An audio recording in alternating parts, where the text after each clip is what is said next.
Selanjutnya yaitu manfaat hipotesis. Yang pertama yaitu memberikan batasan dan memperkecil jangkauan penelitian dan kerja peneliti.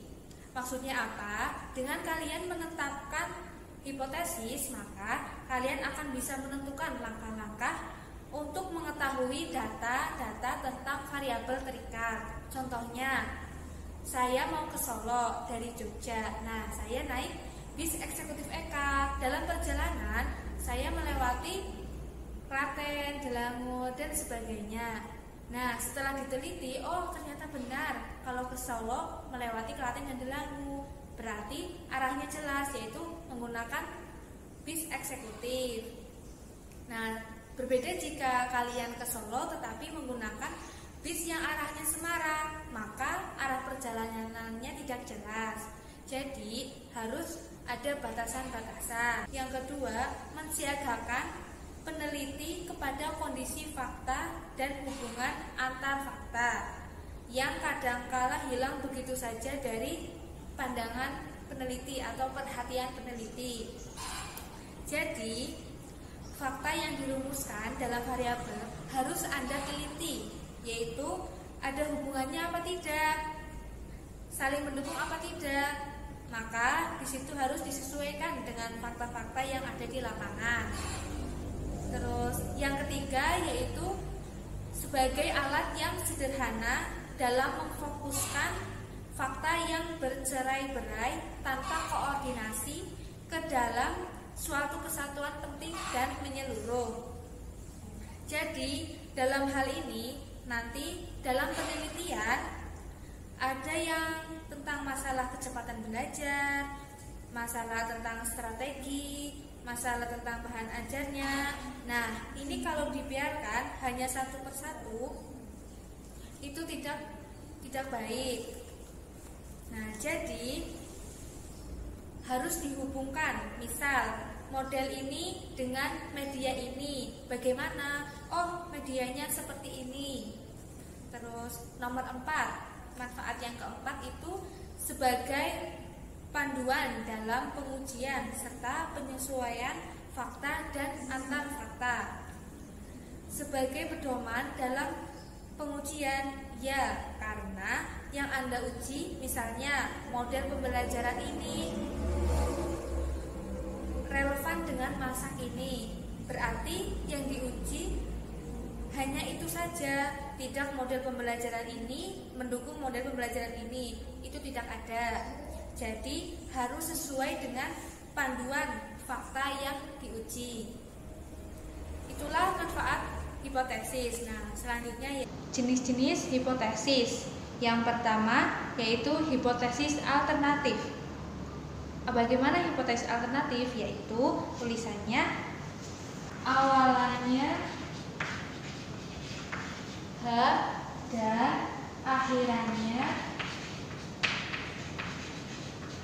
hanya A. Jadi awalannya H dan akhirannya A.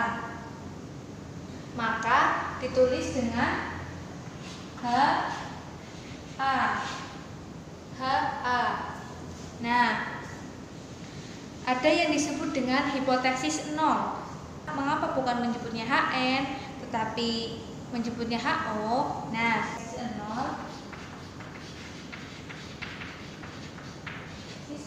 nol. Mengapa bukan HN tetapi HO? Jadi hipotesis nol ditulisnya bukan HN tetapi H0. Nah, orang sering menyebutnya kenapa nol? Karena nol kan bilangan, masa alternatif huruf. Nah, maka biasanya orang mengatakan ini H0, yang H alternatif diganti dengan H1.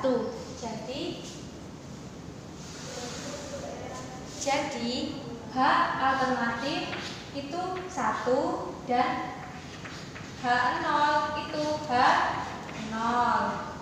Seperti ini. H alternatif 1 dan H0. H pakai angka 0. Nah, Hipotesis nol menyatakan dugaan Anda menurut teorinya. Pada penelitian kuantitatif, jika akan memulai penelitian, maka harus diawali dengan teori. Maka Anda katakan itu tidak ada hubungannya. Kalau H0 sama dengan tidak ada hubungannya,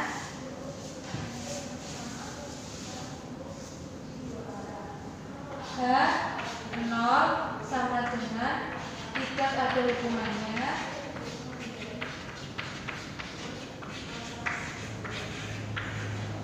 tidak ada hubungannya, maka H1 ada hubungannya. Ada hubungannya. Nah, H0 tidak ada hubungannya, maka H1 ada hubungannya. Sebaliknya, kalau H0 ada hubungannya, maka H1 tidak ada hubungannya. H0 dan H1 sering digunakan dalam penelitian. Nah, yang kedua ada hipotesis statistik. Hampir mirip tetapi berbeda di perlakuannya. Statistik ini sudah dinyatakan bahwa hipotesis ini sudah bisa dilihat dari teksnya.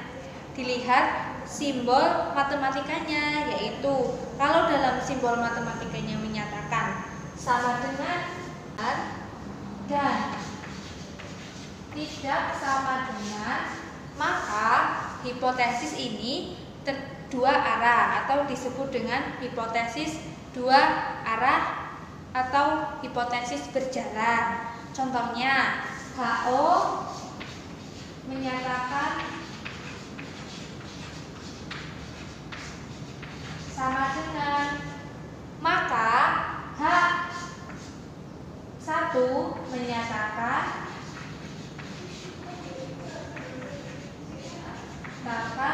tidak sama dengan. Jadi HO menyatakan sama dengan, maka H1 menyatakan tidak sama dengan. Dalam proposal melihat sama dengan dan tidak sama dengan, misalnya yaitu tentang model X yaitu sama dengan model X mendukung pembelajaran masa kini. Kalau H1 tidak mendukung, maka tidak sama dengan. Misalnya sama dengan model X mendukung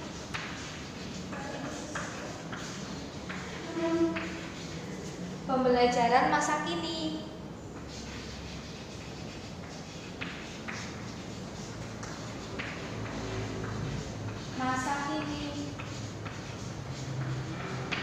Nah, ini H0. Nah, kalau H1 maka tidak mendukung. H1 tidak mendukung.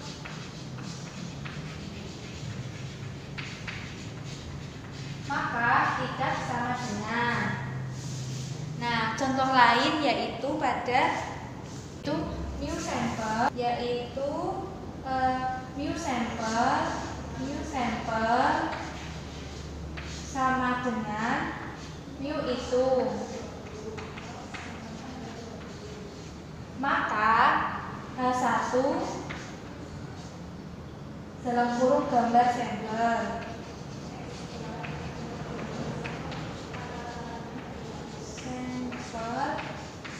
alternatif yang lain yaitu mu tabel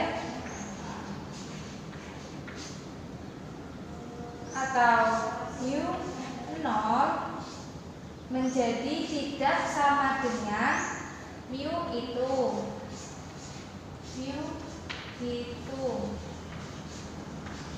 Nah, mu tabel atau mu 0 tidak sama dengan mu itu. Nah, kalau pengujian satu sisi bagaimana? Nah, kalau pengujian satu sisi menggunakan lebih dari dan kurang dari. Yaitu contohnya mu 0 lebih dari atau kurang dari titik-titik. Mu 0 lebih dari atau kurang dari titik-titik. Terima kasih.